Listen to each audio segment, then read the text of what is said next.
There comes a moment when the weight becomes too familiar to notice anymore. You've been smiling through conversations, nodding at the right times, asking others how they're doing while carefully deflecting when the question turns to you. Your jaw tightens when someone asks if you're okay. Your chest feels heavy in quiet moments, but you've learned to breathe around it, and quietly carrying an exhaustion that has no name, no clear beginning, no simple explanation. You don't speak about it. You simply wake up each day and continue. You perform the role of someone who has it together. This isn't unique to you.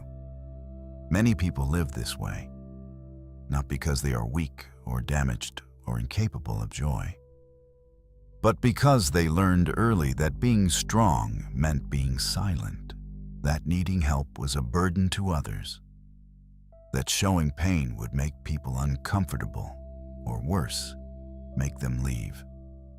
So you learn to carry it quietly. You learn to smile when asked. You learn that your needs were negotiable, but everyone else's comfort was sacred. Over time, protecting others from your struggles stops being a choice and becomes a prison. The mask you wear to shield them becomes the wall that keeps you isolated. And the strength you thought you were building turns into a loneliness that follows you even in crowded rooms. You tell yourself you're being considerate, that you're being strong, but underneath, you're disappearing. The Stoics understood something simple but difficult. We suffer most not from pain itself, but from our belief that we must hide it perfectly, control how others see us, and never let the cracks show. Marcus Aurelius, a Roman emperor who led armies, governed millions, and still found himself exhausted and alone, wrote something in his private journal that he never intended anyone else to read. You have power over your mind, not outside events. Realize this, and you will find strength. He wasn't talking about controlling the world. He was talking about releasing it. We try to control their perceptions, their reactions, their comfort. We try to manage the unmanageable, how the world receives our truth. We exhaust ourselves trying to be enough for everyone while ignoring the one person who needs us most, ourselves. And we neglect what is actually within our control, our honesty with ourselves, our willingness to acknowledge what we feel, our choice to stop abandoning ourselves for the sake of appearing whole. Epictetus, who spent years enslaved before becoming one of history's greatest teachers of freedom, understood this deeply. He said, "We cannot choose our external circumstances, but we can always choose how we respond to them." The response he's talking about isn't forced positivity. It's not pretending everything is fine. It's the quiet dignity of saying, "This is what I'm feeling, and I will not lie to myself about it anymore." And slowly, when we deny this truth, the struggle drains us. It's like holding your breath underwater, believing that if you just stay down long enough, you'll somehow learn to breathe there. But you can't. And the longer you try, the more desperately you need the surface. Yet you stay under, convincing yourself that needing air is weakness. What if the exhaustion you feel isn't evidence that you're failing? What if your pain, your weariness, this quiet ache you carry, is not a failure at all, but a signal? A message from the part of you that refuses to disappear completely, no matter how long you've ignored it. What are you still protecting by staying silent? What are you still proving by never asking for help? What old story are you clinging to that quietly costs you peace? Marcus Aurelius wrote something that cuts through centuries of pretending. The impediment to action advances action. What stands in the way becomes the way. He's telling you that your pain is not the obstacle to your peace. Your refusal to acknowledge it is.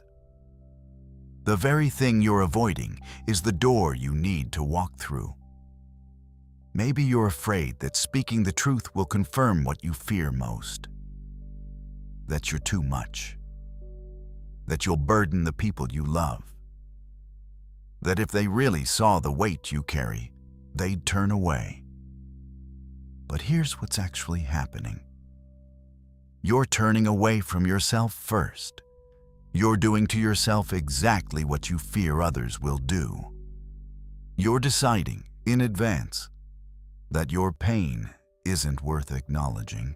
Seneca, who spent his life counseling emperors and understanding the crushing weight of expectations, saw this pattern everywhere.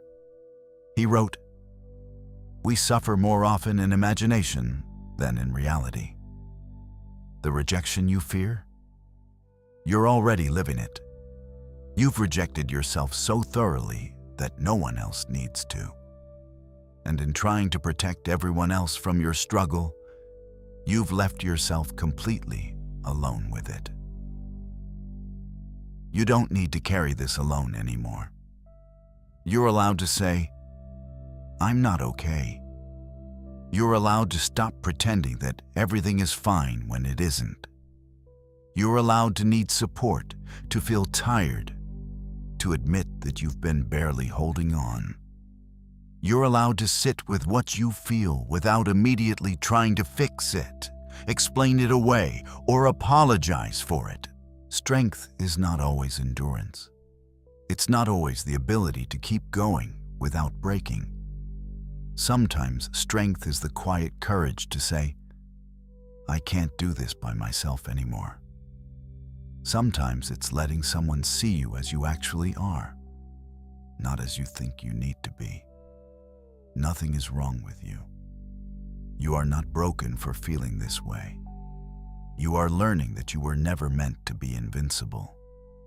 You're learning that being human means needing others, and that asking for help is not a sign of weakness.